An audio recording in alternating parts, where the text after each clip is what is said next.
Mbak mawon. Ya, pun.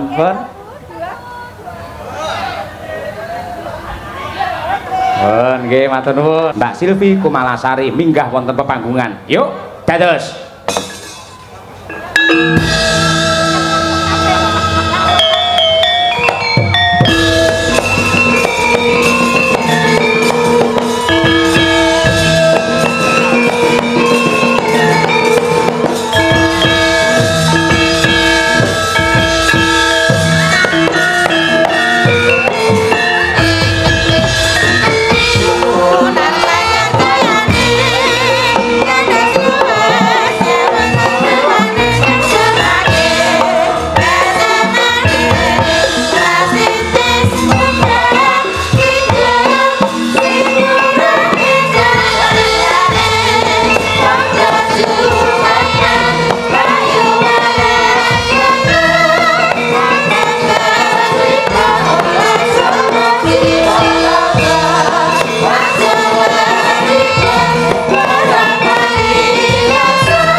Bintang kita Silvi Kumalasari luar biasa.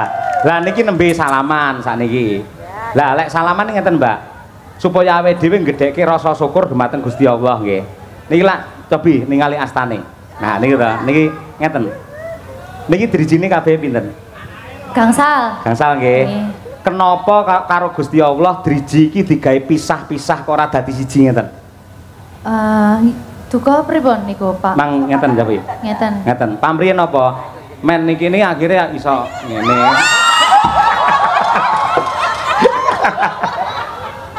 Guyone ngono. Aduh, bar iki kudu wudu aku. Pripun? Ngeten. Niki dirijine lak 5. Ngeten. Jan ya 5 to. Nggih. Men iso nggih salaman.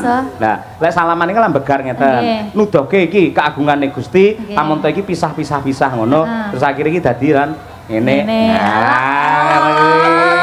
Gayane padune sir nyekel lho, Pak. Ora tak umbah 7 dina.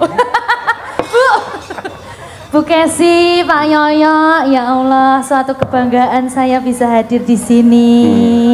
Derekne Pak Yoyo di acara wayang kidulan Gebiar Budaya Mataraman. Leres nggih. Terima kasih banyak buat tentunya apa ya, Pak Bupati. Tadi sudah pulang kok, tapi tadi sudah ketemu sama saya, alhamdulillah. Nggih toh. Nggih. Terima kasih banyak buat Pemkab Ponorogo tentunya. Pariwisata Provinsi Ponorogo. Nggih. Jawa Timur. Nggih. Iya ngono. Lah Ponorogo kan Jawa Timur tuh. Nggih. Kita sampean lek omong kok salah apa grogi karo aku kita. Ya Allah, Pak. Nggih. Grogi sumpah kula. Alah ora apa-apa. Kepanggih malih kalih jenengan. Oh nggih, syukur. Nggih. Yang kedua kali nggih, Bu. Nggih. Kangen lho Pak kula. Heh? Kangen. Awakmu muni kangen jariku langsung teles ngono. Kula niku nggih kangen kalian jenengan ning apa daya to, Mbak. Kula isone mung nonton teng YouTube, jenengan yen pentas teng pundi-pundi kula tingali. Kula anggere jenengan niku pamane nembang tambal ban niku. Aku iki tukang tambal ban. Kula lagi menghayati kali Bu Kesi HP-ne langsung saut. Delok apa? Tenang ayo ndi karo aku? Ayo kowe ngono. Ngoten. Nggih, ngoten niku. Saya tuh Bu jenengan cemburu to Bu kali kula. Ora Dek Silvi. Pripun? Jujur wae yen ngene lho Dek. Pak Cahya pun tadi ku memang idolane ku sampean. Nggih. Dadi api-apike wong wedok ya. Ya, api-apike wong wedok iku ngendikane Pak Cahya, lamun to sing lanang kuwi oleh seneng karo wong wedok liya ning bojone ku ya merestui. Kuwi api-apike wong wedok, Dek. Ora enek sing kaya Bu Kesi. Ngono lho Pak, luar biasa. Sik, kok tepuk tangan apa duane? Padha kok mendukung iki mau Pak Cahya karo Mbak Silvi. Iya. Ora sampean lek ngendika piye Bu Kesi mau sayang? Piye sayang? Alah wis ngono sayang. Aku kula biasa nyeluk bojo sayang. Raden Janaka nika teng wayang kan figur tokoh sing ganteng, santosa lahir batin, sekti mandraguna, ning ngendi-ngendi diedani wong wedok. Lah, Dewi Wara Sembadra niku ibaratnya nggih kula. Dadi suatu kebanggaan kalau seorang Sukesi atau Dewi Wara Sembadra iku iso ngrabekne bojone karo wong wedok sing ayu jenenge Silvi Kumalasari. Ketoke omongane ngono kuwi kaya ikhlas-ikhlasan ning atine panas itu. Ya Allah. Guyon. Guyon no Pak tabungan. Tapi namung guyon. Mau kula manut guyon kena tenanan ya oke. Nggih. Ya Allah. Mbak Estu jenengan wes dan Dek Silvi. Wis ben seneng atine. Awake dhewe nyeneng-nyenengke Pak Yoyo, etok-etokan wae ya. Wis diseneng-senengke ben dawa umure ngono. Amin. Ben semangat lek ndalang ben semangat. Nggih, ngoten nggih Pak nggih. Nggih, kudu dawa umure mergo liyane rene sing dawa ya. Silakan menyapa warga masyarakat Ponorogo Sumoroto dilenggahi kali Mbak Yatno barang menika sesepuh dalang. Nggih, saderengipun kula aturaken sugeng dalu. Assalamualaikum warahmatullahi wabarakatuh. Waalaikumsalam. Kagem masyarakat Ponorogo, tentunya warga Sumoroto, terima kasih banyak sampun hadir ningali wayang kulit. Mpun kondur sampai tutuk lho nggih Pak nggih. Pak Bu, iki dalange jan jos. Sinden-sindene nggih jos. Nggih. Wis mugi-mugi sedaya mawon ingkang sami rawuh dhateng mriki pinaringan seger kawarasan, panjang umure. Napa ingkang dados gagayuhanipun panjenengan sedaya saged kasembadan Pak Bu nggih. Amin. Amin ya rabbal alamin. Ya. Sik nggih pemanasan sik. Mas Dar, coba tintingane Mas Dar. Ayo. Pelok 6. Ayo nggih. Ayo, mumpung sing ngentir nguyuh. Ayo nggih.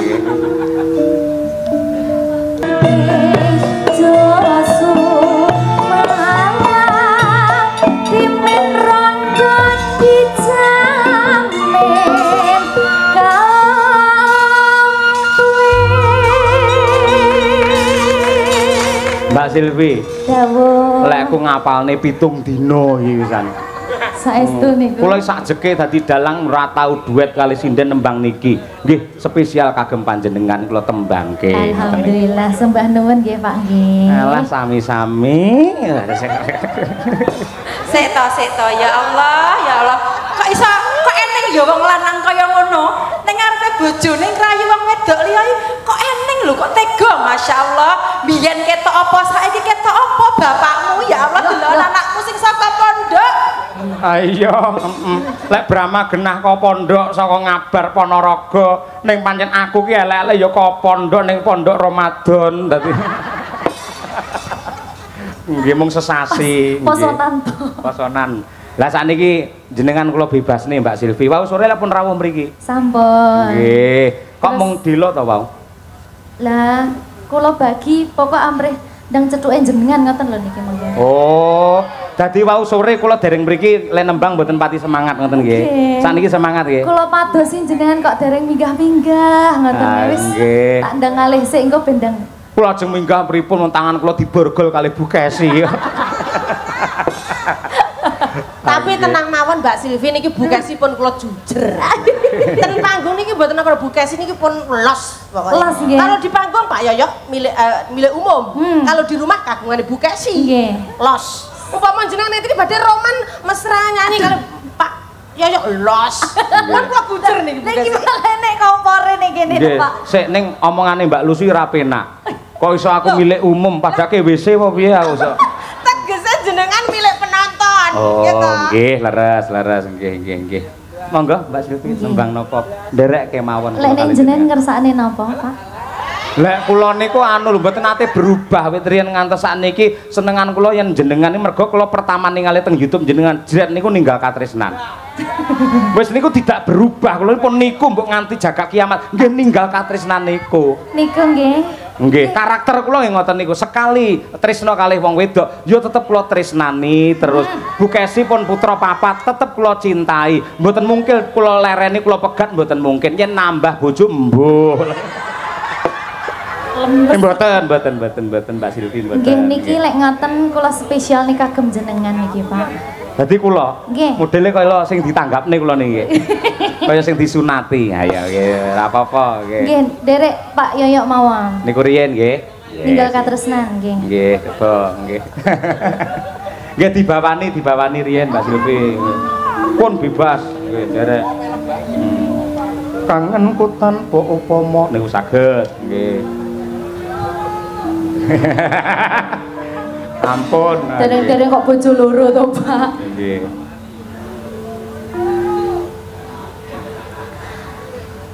Kangenku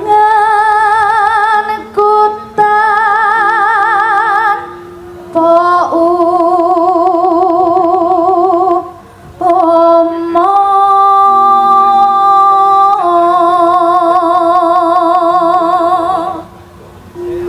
Neno mong sliramu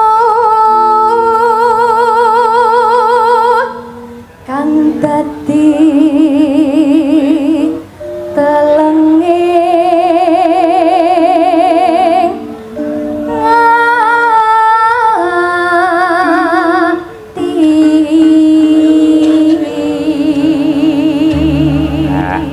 Suarane alus, piyayine ya cantik, lelewane milangoni wiwit saka pucuk rambut nganti jempol sikil ora enek gethek cirine babar pisan. Nganti tekan atine barang ya alus. Temenanan.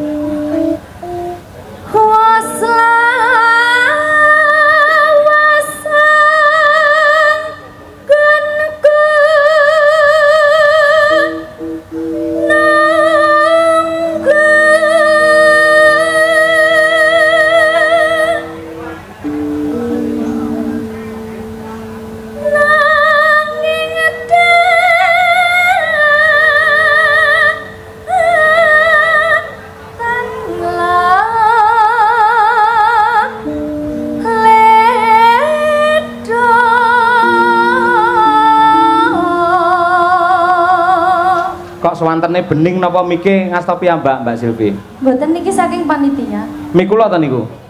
Duka? Oh, nggih mikula, lek mriki berarti mikula. Pripun? Mikula pas napa mboten? Penak, Pak. Penak alhamdulillah nggih. Ngono kuwi, parandene ning omah slentiki Ibu Kesi ya. Senengane nakal, randi kuping dislentik. Lah iya. Ana ngelingono nalika dina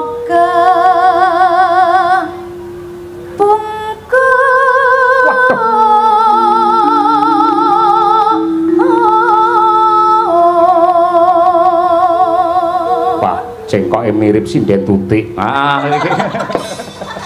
Nggih. Sliramu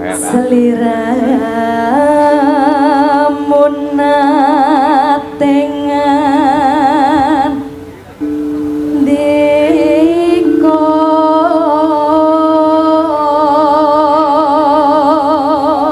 bareng Mbak tresno lahir trusing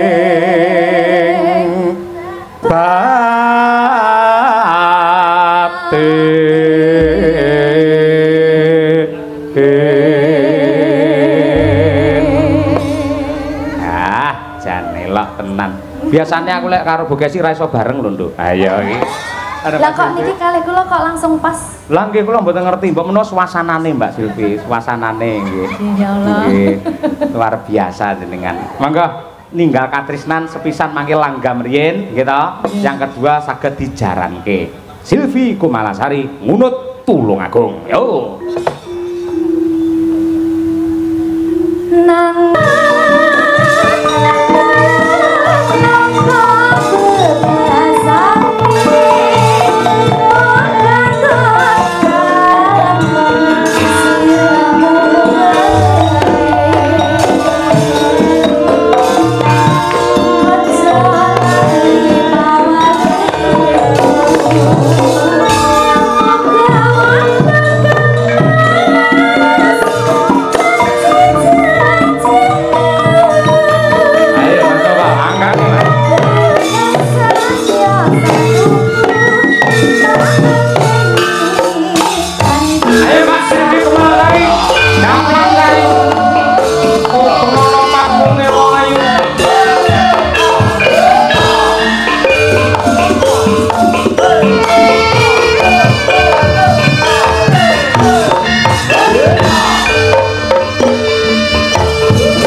ubah-ubah kenape? Ayo. Carane ngene iki. Nah, ya. Ayo. Os. Belum aku. Ayo.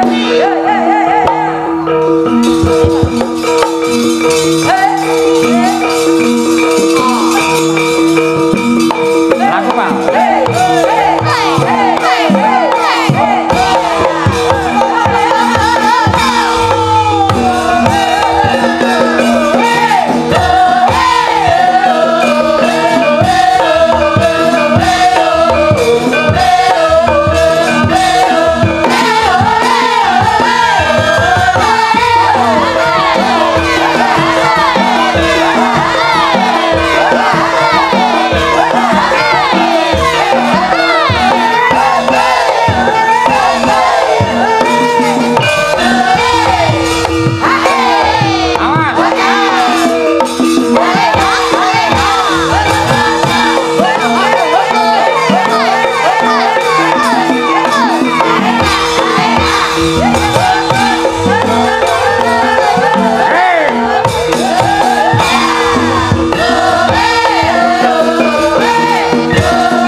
Saiki tak jagongan dulu nggih ngaso mik.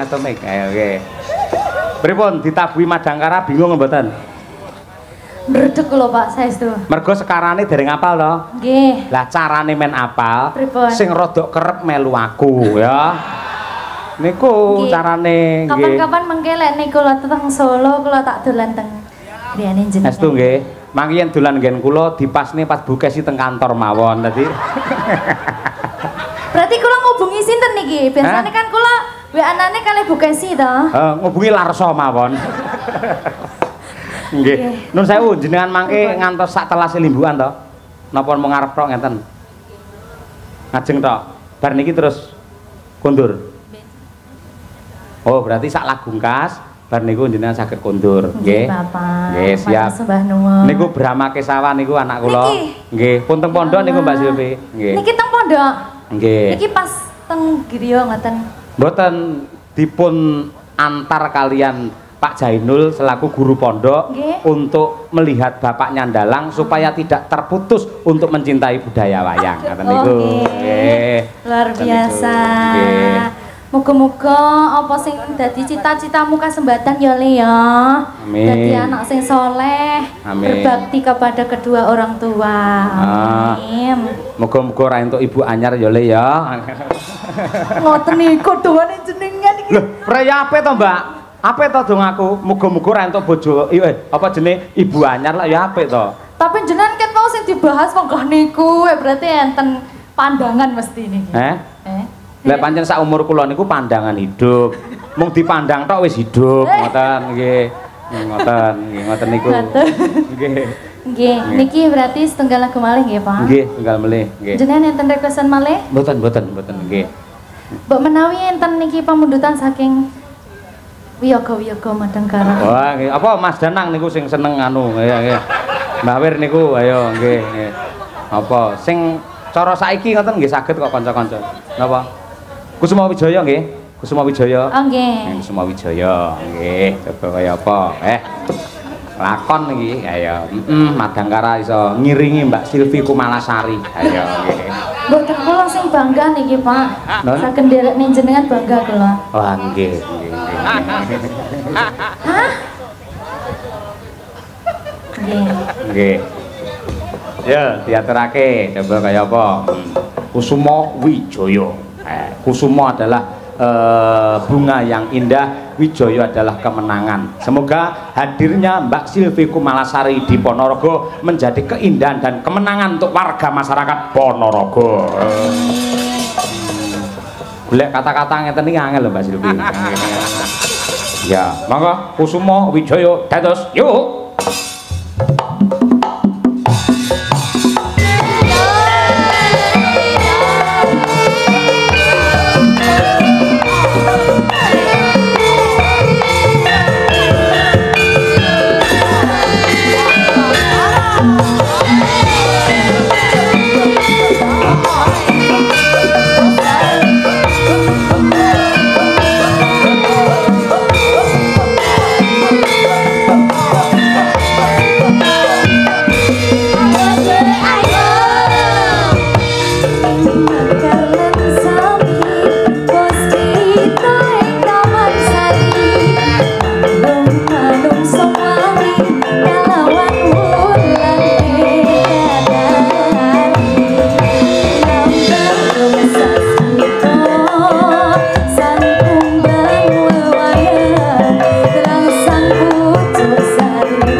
luar biasa nggih. Luar biasa Madanggara. Padahal mboten enten elektrone lho Pak nggih.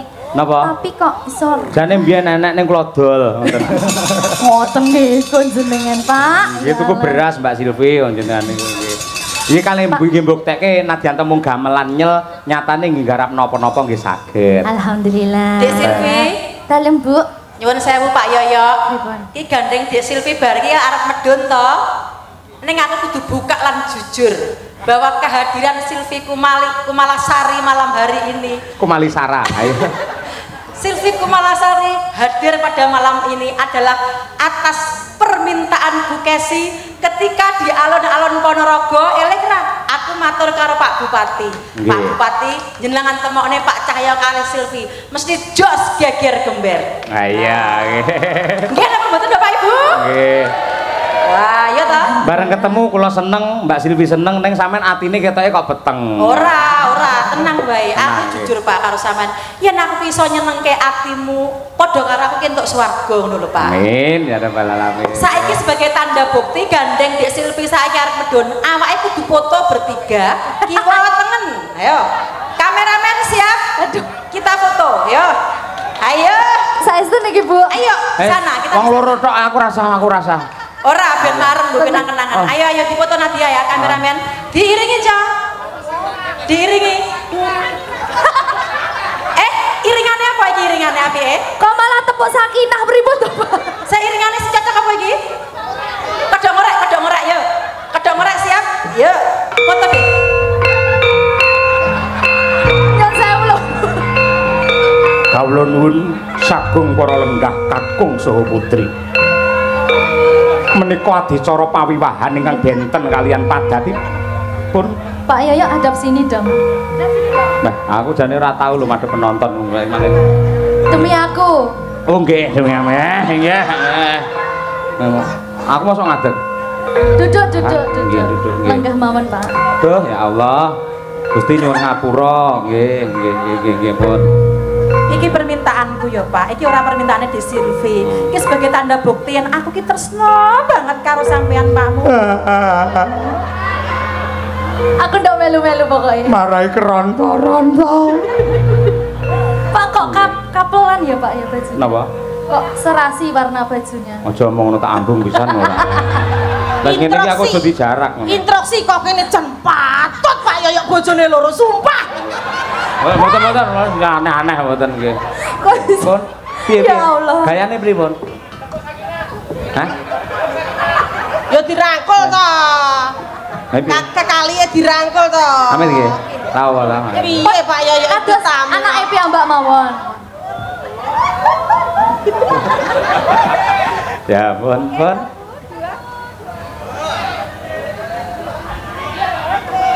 nggih matur nuwun nggih.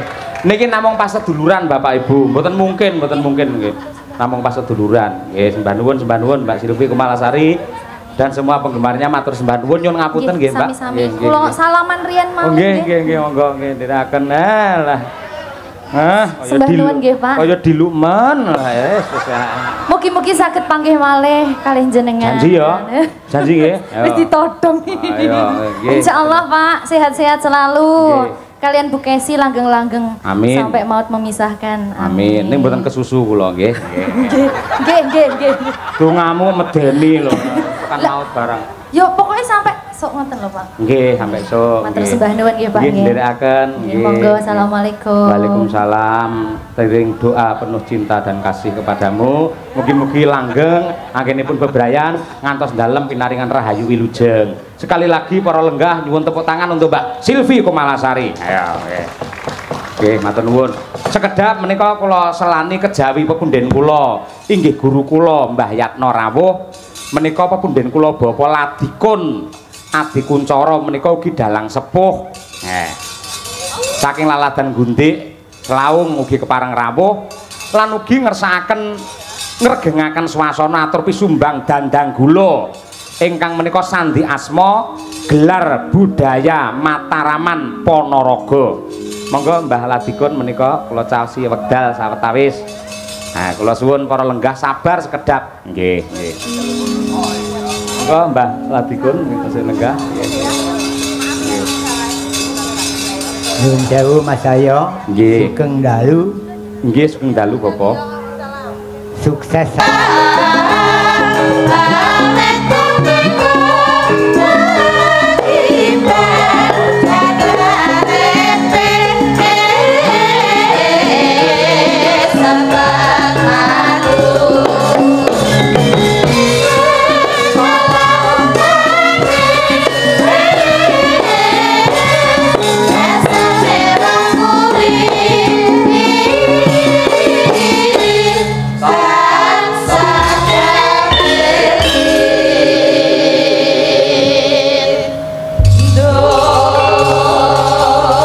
Sugeng dalu Mas Lindro. Sugeng dalu Mbak Cangik, Mbak Limbu.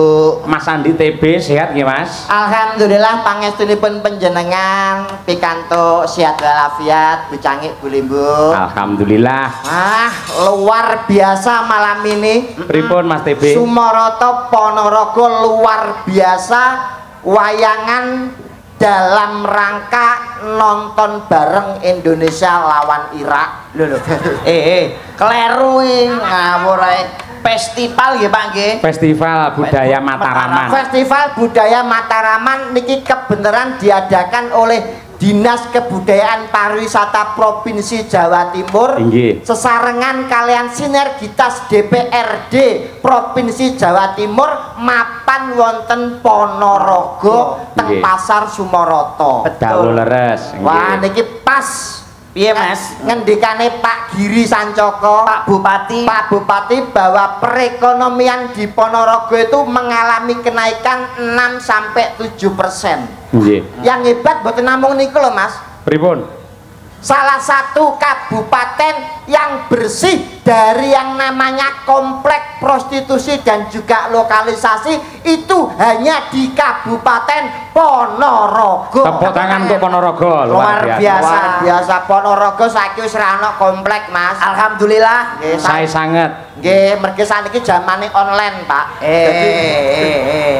Wis ngawur. Wis cukup ngawur niki saya ngawur, Mas. Ketoke ngelem ning ngeblekne lek kuwi ra. Mboten niku naman penyakit masyarakat, Pak niku. Pekat Ponorogo pancen hebat luar biasa. Perekonomian tumbuh dengan pesat, dengan melejit, dengan di bawah kepemimpinan Bapak Bupati. Napa meneh niki sewanten Pasar Sumoroto. Pripun? Nyuwun sewu jenengan nek dereng diarani teko ning Sumoroto niku nek dereng jenengan mampir teng gone Cakruk Druwo, Pak. Lho, napa? Cakruk Druwo niki gene Mbah Galung premane Ponorogo gedhe dhuwur niki. Masya Allah ngoten nggih. Jajananipun komplit ana eneng jenang Ponorogo Asli cucur, Nggih. getuk golan ana. Nggih. terus bolmu. Apa kuwi?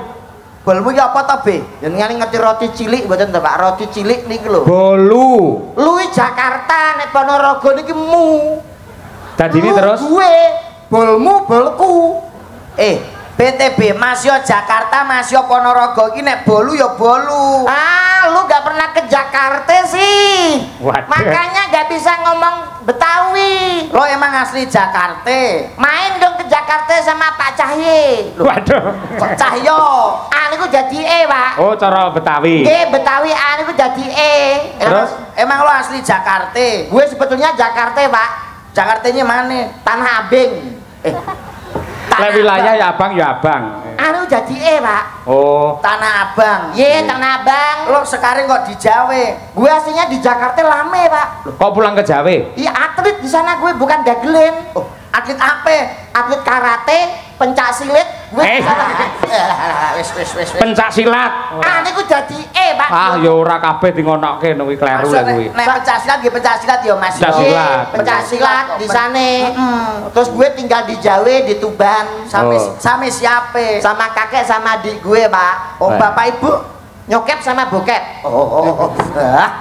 Nyokap sama bokap. Iya, nyokap sama bokap di Jakarta sekarang. Oh, sekarang alhamdulillah bisa silaturahmi di sini. Alhamdulillah. Wah, niki luar biasa. Sampean teko kene arep maringi apa, Mas? Ya paling ndak iki memberi contoh napa niki paring donga ya Pak Yoyo. Leres. Wong jenenge Yang pertama niku donga niku. leres muga-muga warga Ponorogo diparingi sehat, diparingi panjang yuswa, nandur kelapa ning pinggir sumur warga Ponorogo muga-muga panjang umur. Amin ya rabbal alamin. Tuku melon ning dhuwur tampah kabeh penonton saya barokah amin Allahumma. Amin. Nah ngene iki lho, yo kowe Ngapa? lho ndongakno parian utawa pantun Pak Yoyo nyuwun sewu pami panjenengan pantun.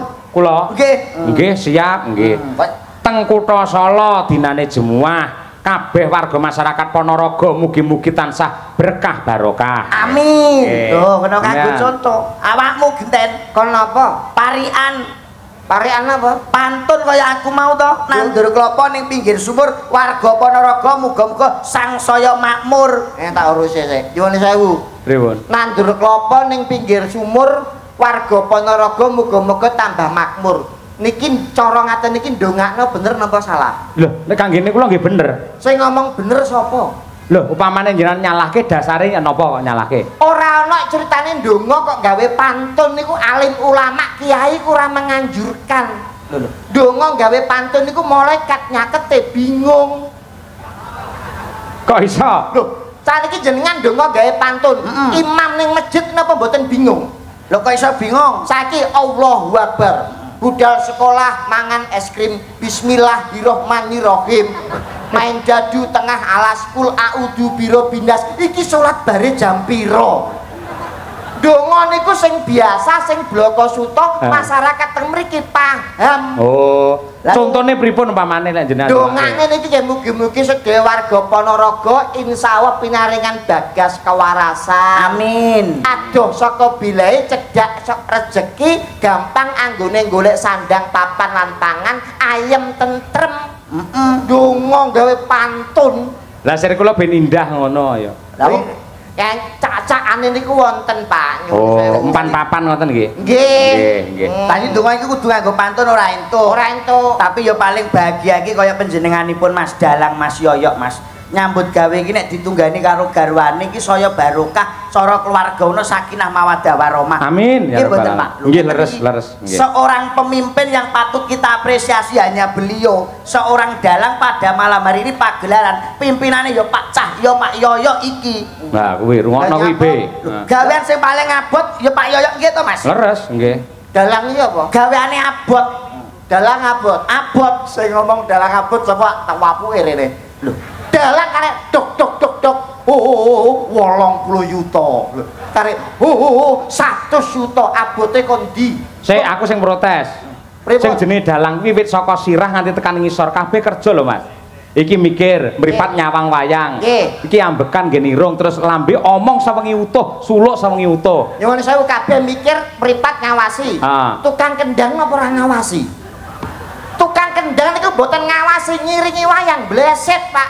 Lho mboten niku tok, tangan kula sawengi ngobahke wayang sabetan niku ya rekoso. Tukang gender napa mboten obah tangane? Nah, niki sing beda. Napa? Kula niki njejak keprak sawengi utuh, jag-jag yen nganti kleru lek njejak iso malah iki cilaka. Lah tukang jaipong. Lah pripun? Kendang jaipong nggih sikile niku melu obah. Jenengan pamer, dalang nyuwara terus sinden sakmene kae apa bisu. tapi abot lho dalang kuwi lho Beb. Nyuwun sewu tak dalang niku abot napa enteng? Abot. Nek abot nyapa ben bengi tanggapan. Kowe ngomong aja gladra aja ngawur nyuwun sewu lho Pak Yoyo. Pripun? Kowe iki bengi iki nek ora ana wayang, ora enek Pak Yoyo kuwi arep melu sapa? Nyapa? Lho kabeh iki yoga sinden tanggung jawabe Pak Yoyo. Kabeh yoga sinden tukang son ki wedi karo Pak Yoyo. Alah omonge sapa ana sitok sing ra wedi. Sapa? Iki. Jajal yoga sinden tukang son kabeh oleh wedi. Jenengan wani nyentak iki perang Guntarayana, Pak. Waduh. Perange sapa kuwi? Perange Arjuna karo Prabu Hanacaraka. Niwata kawaca. Nah niwata kawaca. Wong kowe iki lho, nek ora enek Pak Yoyo, nek ora enek wayang, kowe arep melok sapa? Bengi iki bayaranmu iki Pak Yoyo sing nyekel, sing gawa iki Pak Yoyo. Lah jare sapa? Lho, sing bayari ya Dinas Pariwisata Budaya Jawa Timur to. Pak Yoyo itu perantara, ibaratnya kaya bank. Lho maksudnya bang Duit disetor ning Pak Yoyo diwenehne ning aku. Pikiran dia berhak apa-apa. Sik, saka panitia diparingne aku to. Nggih. Upamane ora tak paringne jenengan lak ora entuk rezeki. Nyuwun Bu Kesi. Lho, wani kali Bu Kesi? Bu Kesi tak omongi, jatahe TB aja dinehne Bu Kesi. Mendhi Bu Kesi manut karo aku mergo aku imam rumah tangga. Ora mungkin wong iki biyen tilasanku kok ora mungkin. Ngawu-ngawu. Bu Kesi, kok sik tau wingi ra nyawang karo gethokmu. Gantenge kaya ngono mosok Bu Kesi cantik, suarane apik, kondak. Mosok gure entuk gemuk kaya sampean ora. Pak, kula omongi nggih. Napa? Ganteng elek niku nek rabi sing digawe ora sirahe. Lho, lha apane? Liyane. Lah. Dengan kudu paham niki. Nggih, ning ndase tetep kanggo. Ayo. Kok nyek Kowe iki kudune sing introspeksi iki diri iki kowe awakmu. Nyapa? Mbak Kesi wong ngantek seneng karo kowe apa ora nyilo jitokmu wong raimu kaya boton tah. Nggih mboten Mas. Nggih. Lah kowe kok sombong nyuwun sewu lho nek Bu Kesi kali bojo kula sing saniki nggih tebih bumi langit ngene Pak. Ayu bojone jenengan. Loh bojo kula nyuwun sewu lho, titele Bu Kesi niki napa? Magister seni. Halah MSN. MSN. Bojo kula niku titele SPD MM. Oh, Sarjana Pendidikan Magister Manajemen. Sing ngomong sapa? Lah niku SPDMM sekolah pedodil mergo meteng. Oh. Jadi aku pacaran 2 wulan iki bojoku meteng 3 wulan. Ngene iki jenenge ora kenek dienggo contoh. Tapi kebersihannya patut diacungi jempol, Pak. Bersih piye? Bojo kula niku nadyanto elek nyuwun sewu le mboten sombong. Nek kemui nggih banyu aqua. Lho, bojomu kuwi. Lah Bu Kesi paling kemui banyu pam, banyu sanyo. Bojo kula kemui banyu aqua. Aduse gawe Fanta. Lho, aduse kuwi be gawe Fanta, raupe gawe Sprite. Cawike gawe ale-ale, Pak. Jadi perang-perang dino direbung semut. Gawe ra umum, tapi legi rasane. Lah, wis iso kojok kowe iki. Bede iki lho sak pantaran karo iki lho, bojoku SH niki, Pak. Apa kuwi? Lucy Brahman SH. Sarjana hukum. Son horek niki ya. Kowe iki aja ngawur lho, iki bengi iki danyange ning gone Mbak Lucy lho, iki malah nyepelekke. Nyapa? Lah iki Mbak Lucy bayaranmu tanggung jawabmu ning gone Mbak Lucy, mbok nyek darani son horek. Aku muridé Mbak Yatno. Ora diwedi nek karo Lucy Brahman pah. Nek bengi dodol marimas niki. Mbak Lucy niku. SS Nek gene awan PNS. PNS Nek jelas. bengi nyinden nek prai nyinden dodol marimas. Maksudnya mari Mas ki Anggerane wong lanang liwat. Mari Mas. Mari Mas. Kuwi pelecehan lek kuwi. Aku mau dadi Mbak Lucy ora trimo kaya. kula nggih sami dasare dagelan gundul nek kula tak bacok mawon. Ha iya. Putra daerah wilayah Ponorogo kok. Nggih, widulure pirang-pirang kok. Kula aturi jumeneng, Mbak. Lah iki lho, arep nyepelekne sampean. Malah darane kok nguri kok Lucy kaya apa sales Yakut barang ngono kok. Lho ya ta potongane kaya son horek. Wow. Kaya son apa? Son horek. Wow. Bokonge nggawa kompresor. Ngenyek. Piyai sing miji apa piyai sing ayu lencir kuning ya ngene iki kok. Lencir kuning iki mripatmu katarak apa piye? Potongan kaya celengan Semar. Ayu nggih Pak Yoyo nggih. Cantik, luwes, kewes merbawani. Nyuwun sewu, selamat malam wilujeng dalu Mama Lucy. Selamat malam. Pripun kabaripun Ibu? Sae. Wah, piyai kok alus ngeten nggih Pak Yoyo. Nggih. Ngene iki lho kena kanggo contoh. Alus sapa? Alus itu wayangan. Dajal menu reokan kebayak dicoplok karo ngene. Wilujeng dalu Mas Cahya Puntarti. Inggih, Mbak Yu sugeng dalu. Mugi tansah pinaringan kesehatan panjang yuswa lan kasuksesan panjenengan sekalian garwa lan sak kanca. Amin ya robbal alamin. Matur nuwun donga pangestunipun. Matur sembah nuwun sampun ngregengaken acara wonten wilayah Sumoroto khususnya. Kami mewakili warga masyarakat Ponorogo luar biasa, merupakan suatu kehormatan. Matur sembah nuwun nggih, Mas. Nggih, semanten ugi kula nggih ngaturaken panuwun dumateng Mbak Lucy Brahman. Mugi-mugi tansah pinaringan sehat walafiat. Dawuh sami-sami. Panjang yuswa, murah rezeki. Amin pangestunipun. Apa Be? Raiku ditabrak bis Jaya. Kok bis Jaya? Lah kowe manggonmu ya kono sirahmu kok. Saya ra ngerti unggah-ungguh ya iki. Lho, iki sing asli wong Jawa Ponorogo sing paham tata krama ya iki. Nyuwun sewu jenengan niku ndamel gelungan, kebayak, jarik, paling gak sopan santun tetep dijogo. Nek karo ngendika karo Mas Yoyo niku ningali pawakan. Nek awake cilik iso nyuwun sewu Mas Yoyo dangu mboten pinanggi. Nggih, luwes ngene ya. Nek lemu iku aja mengguri. Lho, yo nek sing ngerti kae lagi omong-omongan, sing ora ngerti kaya pitik ngendhok. Lah kudune piye? Mengarep nyuwun sewu Mas Yoyo pripun pawartosipun. Ngarep ya? Mboten pinanggi lho Mas. Nggih. Mengarep. Oh, malah mengguri. Suwun pangapunten sedaya kalepatan lho Mas Yoyo. Mbok pilih kula wonten klentunipun tembung wonten dalu menika. Matur sembah nuwun sampun ngregengaken acara dalu menika. Mbah Nur sedaya penonton. Matur suwun. Adake nang nek coplok lho, Aja banter-banter. Lah kene iki ku yo Kowe banter-banter mbayatno terus mesti kae lusik ana apa mesti melu ngene. Lah kowe menehi contoh ya ngono ki wong ki mbok ya bangga duwe bojo kaya Mbak Lucy ngeten iki lho Mas Yoyo. Nggih. Wong lanang ki nek duwe bojo kaya Mbak Lucy cerdas, pinter, PNS, tur gemi setiti. Lho, bojomu iki mbok ya kaya Mbak Lucy ditukokne gelang ngene iki. Lho, Tenan bojo lemu kuwi ora diingoni ya panggah gede seger. Bukesi kuwi mbiyen cuwili dirabi karo Mas Sayo Kuntanti ayem ya awake seger. Kuwi tengere iki ayem. Ayem apa? Loh, jangan melihat dari fisiknya peh diopeni terus ayem.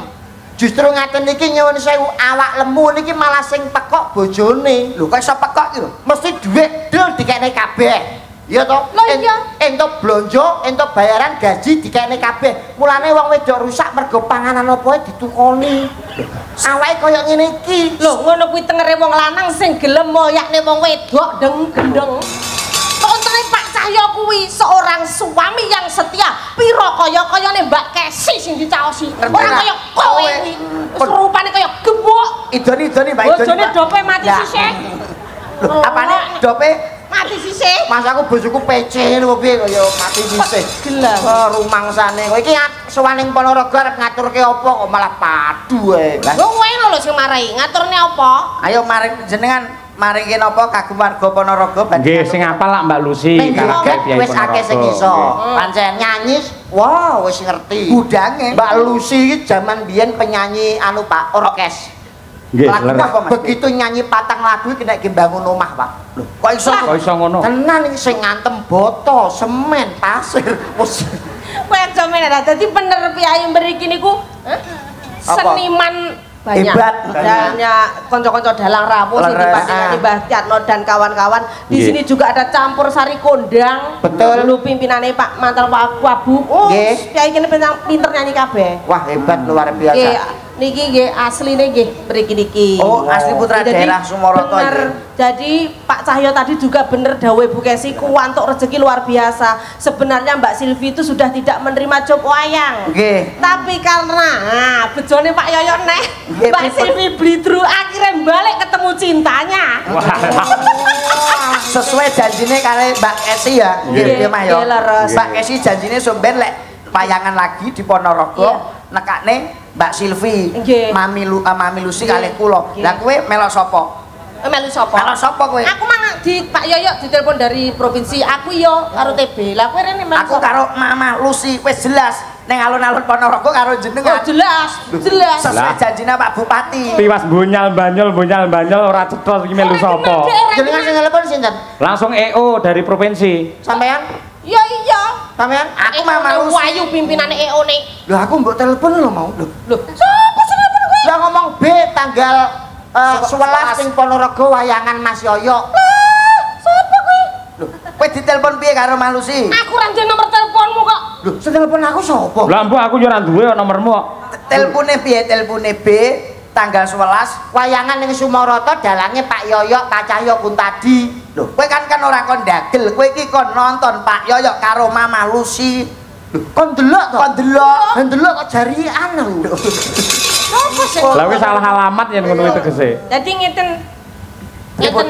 Ya Apa? iki kan awake dhewe sing genah to. Terus iki ban medun. Heeh. Wong kowe ra genah. Ora genah. Medune ora apa-apa. Lah ora apa-apa aku tuh kene silaturahmi karo Mas Yoyo ya Mas ya. Nggih, lha nggih anggere ikhlas lahir batin dengan entuk ijol rezeki mangke. Tenan ya, Pak? Nggih, Dijoli tenan. dijoli. Sumpah? Sumpah, nggih. Patone kelas lahir batin lho nggih. Ning ijol sosok ora mesti, ora kudu dhuwit, upamane keluargane jenengan diparingi tentrem, bojone setia niku ya rejeki. Ngoten. Mosok 700 ra metu blas, Pak. Lah, ya sing jenenge rejeki lak ya sangkan paran to, Mas. Ora mesti ngono kuwi. Lah, leres rejeki ku derajat pangkat jodoh rejeki pati lan nomor kuwi sing ngatur kok nomor barang lho. Sing ngatur Gusti Allah nggih, Pak nggih. Wis muga-muga entuk ganti. Amin amin. Spesial iki karo Mas Yoyo ditunjukkan spesialis yang lain. Apa, Mbak? Nyanyi wis kulino. Nari wis kulino, dajal ketoprakan. Iya, setengah ramban ya. Ya setengah ramban tok. Siti tak pramen wae. Iki juga tak aturne salam kagem Kyai Sumaroto kabeh sedaya, mugi tansah panjang yuswa matur sembah nuwun rampipun nggih. Bapak Ibu salam kangen kula. Dangu mboten pinanggih. Terus ini juga rawuh. Nah, sinten menika fan klub Mas Yoyo Caksi Lovers, Susi Brahman fan club. Nah, Mbak Susi dan kawan-kawan. Terima kasih. Wah, panjen penggemare akeh kok ya, Bi ya. Heeh. Lakone apa ketoprake? Nyuwun lakon apa, Pak? Derek jenengan. Nggih. Pun niki anu mawon. Jenengan anu niki role kurang setunggal. Napa? Dadi damar wulan. Ojo aku ora samel. Aku tak ngentongi ae. Wong ora iso ngentongi. Iso wis kulino ya. Lakone anu wae, Mas. Lakone apa, Mas? Anu apa jenenge lakone Loh, Woi, gapukmu apa lho? Bandung ya ora iso. Musuhan no adewe kok. Iya. Ngambung ngidoni ya. modiar kowe. Bandung kok didoni kaya. Yuk, duduk.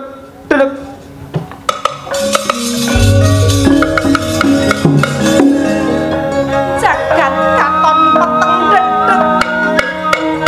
Rasa diri duwe. Angan-angan apa maneh prawo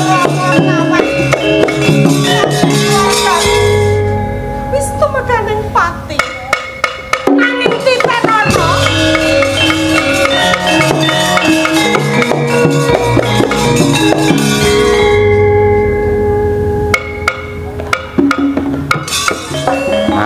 Alon-alon. Sira. Nah, Monggo jenengan. Ketika Legowo nrimo iki sing kedadian ana ing papan mangke.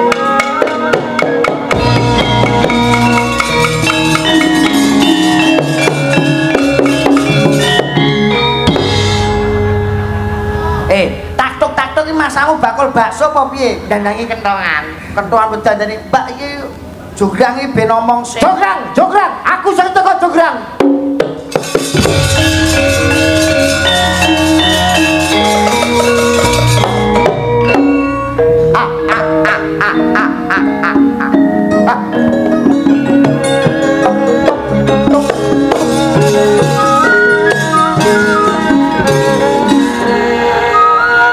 Kangen karo kowe jograng.